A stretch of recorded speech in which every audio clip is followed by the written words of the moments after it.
Hello, Mr. Starbuck. It's been a few weeks since we released our discussion, and so I know it's time for an update for a variety of reasons. I think maybe you could start, though, by just bringing to the mind of the people who are listening just exactly what it is that you're up to. Yeah, thanks, Jordan. It was an incredible podcast, by the way. I feel like you have one of the best formats there is out there for really learning a lot about what people are doing. But update-wise, I think since we last spoke, I'm trying to remember the exact week we shot, but I think since then, in our project to eliminate DEI in corporate America, we've continued to take down some pretty big companies, I think our biggest ones yet. So for those who are unfamiliar, didn't watch the last episode. Since about June of last year, I've been identifying companies one by one, going through their DEI policies, all their woke policies, and really exposing it to the public so that the public can make informed decisions about where they spend their money. Because as a consumer and a father myself, I didn't want to give my money to companies that hate me and my values and the people that I love. So the project has been overwhelmingly successful. I think most recently, since we spoke, some big highlights were that we got Toyota to change their policies. We got Walmart. That was massive. Walmart was a seismic shift in corporate America that I think is going to continue to bear fruit. McDonald's was another one we worked on very hard, and that was very, very recent here. And, I think one by one, each one of these companies add up and it changes sort of the trajectory of how people think about it. And it led up to this week. This week, I think, had one of the most unexpected wins, which was that Target changed their policies. Target was sort of a risk for us to even reach out to because they've been so dedicated to left-wing policy for so long. Nobody thought they would ever change. But I think the financial argument, the legal argument is one that has finally gotten to them. And I think the legal argument is so strong that many companies are now recognizing that they have serious liability here that could crush their companies in very damaging ways. And I think, frankly, any executive that is worth their salt in terms of understanding their duty, especially for a public company, you have that fiduciary duty to shareholders, right? And so they're starting to understand we need to recognize these liabilities and take some kind of action. Now, they're not all perfect. Some of these companies do really dramatic shifts that are, I call it the full Tractor Supply, right? Because that was the first company we did it with, and Tractor Supply went all the way. Some of them do that. Some of them make marginal changes to get out of legal liabilities, but they're changes that, while I call them marginal, they're very important to the people who work there. They're very important to merit being, sort of front and center in terms of hiring and firing in America. So it's still a massive shift and a big change. And even a group like Target, did I get everything I wanted? No, but I got probably 80% of what I wanted. They're no longer going to sell sexualized items to kids. They're not going to market pride material to kids anymore. I think, that along with the DEI changes and ending those goals, it makes a real difference in the long term to shifting us to some semblance of normalcy. And I think another thing that's given a lot of credibility with executives about what we're doing is that after the election, I think quite a few of them expected me to become maybe more ego driven, maybe to drive my own politics into companies and to force them to believe what I believe. And I think them seeing that I've stuck to the same request, and it's corporate neutrality. We want a healthy country, a healthy, really world where everybody can be able to go and shop and not feel like they're being indoctrinated. Everybody can go work at their job and not feel like they have diametrically opposed political values shoved down their throat every day.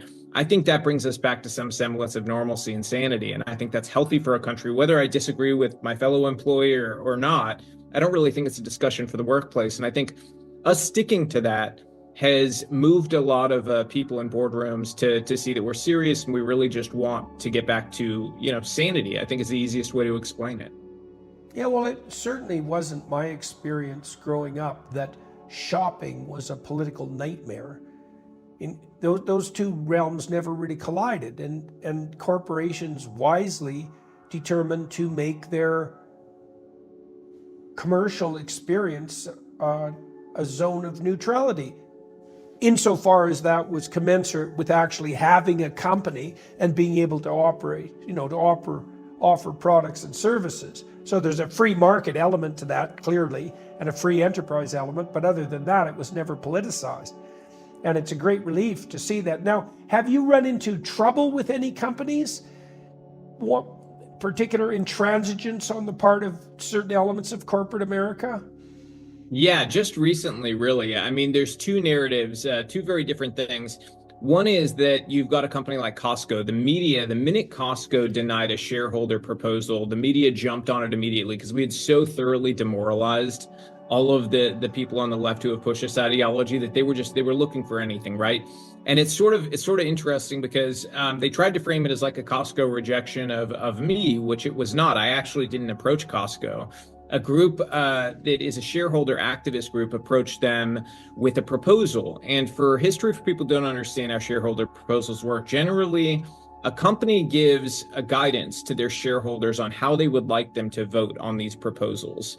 And generally they tell them vote no on everything. That's like 99% of the time they say vote no on everything. And the reason for that is very simple. Executives want to have executive power. And so they don't like the idea of shareholder proposals dictating how they run their business. And so they just uniformly say no. So whether or not Costco actually wanted to, keep their DEI policies or not, was not really relevant to their decision to say no to the proposal. Now, break a little bit of news here. I've actually been in conversations with Costco's executives. And so, I don't think the end of the story has been written with Costco. After that all happened and the media went crazy, I made sure to make a presentation to Costco about what their policies were, about the legal liabilities involved. And, we'll have to see how that all turns out. There's still time there, but I think that, yesterday there was sort of a big movement in it, which is that 19 Republican attorneys generals came out with a letter to Costco demanding to know within 30 days if they're going to end these policies, or they need to explain themselves, explain why you're keeping these policies that create massive legal liabilities. Because I think that, to a normal person, if they look at a DEI policy, and you've got companies, this is the second part, okay? So you've got a company like JP Morgan, right? They're the other narrative because their CEO, Jamie Dimon, came out on Squawk Box on CNBC and challenged me and said, Robby Starbuck, bring it on. And so essentially I said, okay, I went to Squawk Box and I said, I'm happy to, present the evidence. And I'm challenging Jamie, come on with me. I have their DEI policies actually in front of me on this table right now. There's so many of them. It's almost hard to pick through. And I said, I'm happy to do it. So I went on Squawk Box Monday. Jamie did not come on, but the offers are open to him. And I know it's been made to him this week to come on and join me and defend these policies. Because I think even people who are Democrats, if you watch that Squawk Box interview, Sorokin, who is a host on that show, is not known for being conservative, okay? And I think even he was like, I kind of agree with you on this stuff, right? So if you look at this is an internship program specifically for Black folks, and this is one for Latinos. So what is the problem with that, right? That might be, somebody might say, what's the problem with that? They want to recruit a specific group of people. Why is that an issue? The issue is it results in this. These are numbers they tout on their website, and it says that 67% of their interns are minorities. That is impossible for that to occur naturally if you're going and you're trying to, sort of hire without any sort of racial discrimination, right? It's just not possible. We live in a country where there's no way those demographics align, right? It's just, it's ludicrous, frankly. It's almost entirely reversed. And then you look at this, they have actual quotas. So this was JP Morgan's quota saying they wanted to hire 4,000 Black apprentices, interns, and full-time analysts. They ended up hiring 4,192. So they met their quota, right? Then they prioritized diverse suppliers, but it gets worse from there. So I think an executive like Jamie does not even realize how absurd this has all gotten. This part that I'm about to describe is going to make you, I think, particularly angry, Jordan. So adults who work at JP Morgan are getting the genderbread person for training, which is just insulting and condescending, right? To try to get us to buy into gender ideology. Then you have the fact they're a platinum partner of the HRC who support child sex changes. If that's not enough, what caused the whole Bud Light fiasco, Jordan? It was Dylan Mulvaney, right? Well, guess what? Recently, JP Morgan sponsored an event for Dylan Mulvaney to go speak to children, okay? That's the inspirational figure they're selling to kids. And then you've got gender spectrum class for managers at JP Morgan, okay? This stuff doesn't end. And in fact, I think one of the most infuriating they sponsor a mentorship program.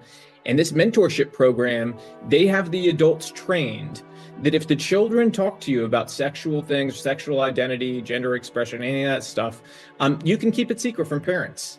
And so, I think it's natural for a sane person of any political ideology to ask, why is a company whose job should be focused on making money doing any of this? What does it do to increase your bottom line when you're going and essentially throwing a political Molotov cocktail at half the country, more than half the country, to go off the last election results? Well, you also brought up the issue of legal liability. Do you want to delve into that a little bit more to make it clear to everybody exactly what you mean? Yeah, here's the irony. This is like the great irony in DEI, Jordan, is that you've got this group of people who say that this is about being anti-racist, right? Well, what is the most famous era for ending racism, right? It's the civil rights era. So all the laws that came out of the civil rights era, I think that the political left has gotten confused about exactly what they mean. Apparently, they think there's an exemption in the law for white people. There is not. Those civil rights laws apply to every race. For us to embrace the tenets of DEI, we have to go and violate those laws, because the tenets of DEI demand that you discriminate against white people by giving preferential treatment to other races. And I would say the other group of people who are harmed the most by it, white men are number one. They're harmed the most without question. Second group, I would say, is Asians are harmed by it, I think pretty explicitly. And then white women are a different group. They're probably, I'd say, not as close to the top of the pile in terms of who's hurt by it as people would think, because there's a lot of preferential treatment as well for white women. But white men, Asians particularly, get the short end of the stick when it comes to DEI. And so it doesn't really matter who it is, though, right? If it's people getting the short end of the stick, if it was Latinos getting it, it would still be wrong. And so I think and illegal. Wrong and illegal, right. And it's illegal in multiple facets, by the way. It's not just like one thing. It's multiple sets of laws that are being violated. And I think the easiest way to explain it is I'm Latino. My mom was a penniless refugee, didn't even speak English when she came here. And by the way, came legally. I'm not an anchor baby or any of the stuff they're talking about now. Somebody like me, my kids have a choice. I'm married to a woman who's 100% Scottish. So my kids can check a box saying white, or they can check a box saying Latino, right? Because I'm Cuban. And we're acutely aware as parents that checking the Latino box gives them a better chance of getting into college and a better chance of getting a good job. That is wrong. It is racist. It should not exist. And frankly, that bigotry of low expectations does not just hurt the people that it's discriminating against, it hurts the minorities as well. Yeah. Because the competent minorities who are earning things on merit are then questioned in the workplace and treated like they're not able to do the job and they're just there because they're a DEI hire. And on the flip side of that, you're convincing a bunch of young minorities that they are not able to achieve things on their own, that they're going to need a special step up, that they're just not worthy on their own, that there's, in some weird way, it almost advances the cause of saying like whites are supreme or Asians are supreme, because if not, why are you trying to artificially rig the game so that people can reach their same heights? Because that's what DEI says. It's essentially saying you need help to get to the same place as them. And I reject that as somebody who is classified under the law as a minority. I think it's ludicrous, and my kids should not get an advantage just because they can check a box. All right, sir. Well, anything else that people need to know? Do you want to list off some of the companies that have successfully entered into renegotiation with you and straighten themselves out on the legal and moral front? Yeah, let's see if I can do this without forgetting any. Okay, so we'll start with the first company was Tractor Supply, then it was John Deere, then Harley Davidson. After that, I believe Ford was next. Stanley Black & Decker, DeWalt Tools, Craftsman Tools. You had after that was, I'm gonna miss one here. I know I'm gonna end up missing one. I'm going to go out of order now. Nissan, Ford, Toyota, McDonald's, Walmart, Meta, Target, Caterpillar, which is a massive employer, by the way. Most people don't know that. That's one of the biggest employers in the country.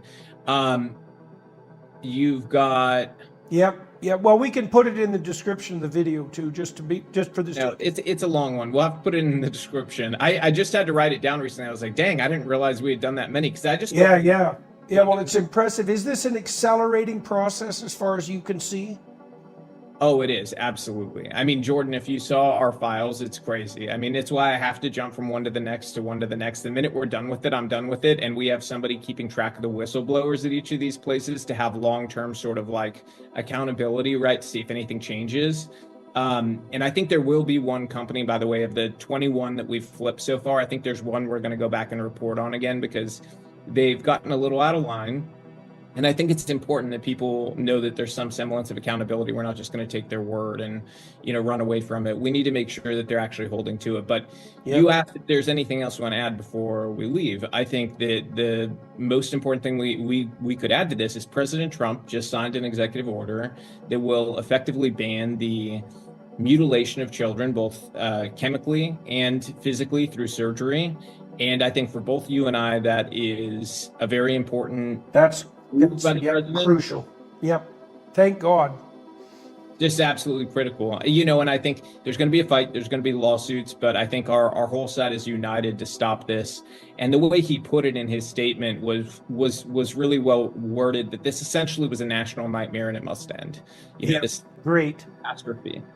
And we'll do everything to stop it. So I think the next step is we've got to get our Congress to pass a law as well, on the books forever, that this is banned. And so there can be no question in the courts about what is allowed, what is not allowed. But this is a great step toward ending this atrocity.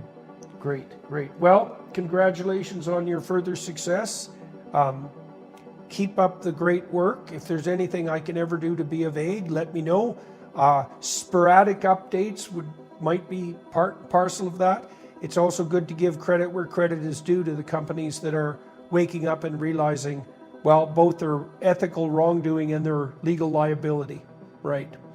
Absolutely. And you know what? I think for a lot of people who are, even on the other side politically, if they're not totally crazy yet, I think they understand this is wrong. And I think that voices like yours and the project we're doing are making people aware of that. And I think a lot of people are shifting a lot of their values as a byproduct of seeing how the left is holding on to this and trying to keep this institutional racism in place. And so, I have hope for the future because of the wins that we're stacking up. And I think we're headed toward an incredible place. All right, man. Keep in touch. Thank you. Will do. Yep. Bye-bye.